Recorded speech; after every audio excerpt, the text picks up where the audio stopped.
Hello, I would show you how to beat the London system in 5 minutes. So basically what happened is that I wrote a book on how to beat the London system with the black pieces, but I only talked about the setup with g6, d6, bishop g7. Now I will show you, because I'm writing a book on d4, d5, I just want to show you how to handle the London system. So this is a very small introduction just to promote my chess courses. So if you're looking for a good chess coach, just write me a mail. Everything is on the screen and in the description. How to handle these positions. So first of all, just bring your knight out. If you already lost against the London system, it probably happened that your opponent played knight f3, knight e5, and just somehow just destroy you on the king side. And that is why we have to trade the e pawn for the d pawn in the center, and I will show you this maneuver. So first we go e6. Now the plan is to go bishop d6, knight f3, and now before going bishop d6, I would recommend you to go for the move c5. I don't know what knight c6 is doing here. I would recommend you to go c5. But why? Because if we go knight c6, the queen can't move. So c5, and we want to go knight c6 to have some more control on the e5 square. But knight c6 is a very important move, but it shouldn't be used at the wrong time. I will show you exactly what I mean. So let's say white goes c3, just to show the variation. We go bishop d6. Let's assume bishop d3. Taking is not an option. White just takes back and has a huge control on the e5 square. So castles, queen c7. Now we're threatening to take. Trading here isn't good for black since we will go knight c6, e5. But if white doesn't take and goes, for example, for bishop g3, now we do not go knight c6, we go knight d7, because if we go knight c6, d takes e5, and we cannot take back since there is a pin. So we would just be losing a pawn. So we go knight bd7, because now if takes, we just take back with the knight, and we have a nice control on the e4 square, and white doesn't control the e5 square anymore.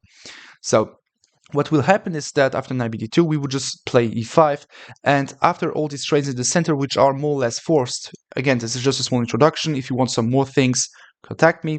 Anyway, and now we have a huge advantage because we will just start attacking on the queen side with our pawn majorities. If you don't know how to attack with a pawn majority, what are you waiting? Why don't you just book a lesson with me? I will be teaching you a lot of strategical things.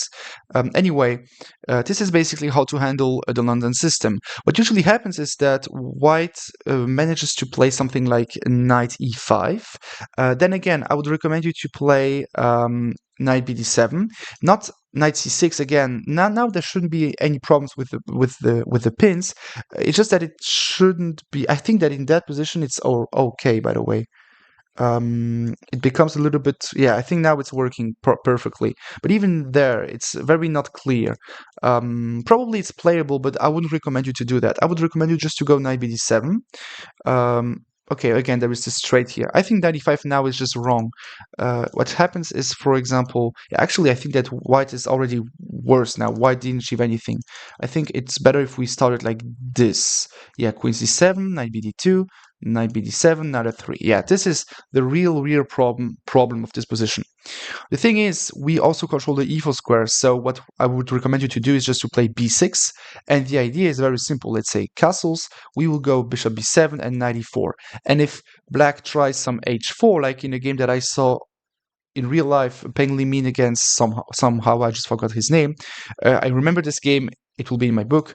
Bishop b7, h4, rook d8, h6, g6, just to close this diagonal. It's okay, and we still have the bishop that can defend the dark square, so it's pretty much okay. Bishop g5, just to start some pins over here, so rook e8. Now bishop b5, just to threaten some pins over here, so rook a8. Rook h4 was played, a6, and now the opponent just traded here, and okay, white lost the threat and black is already better, but if bishop d3, we would have gone something like c4, then b5 followed by b4, and we would just be starting the attack on the queen side.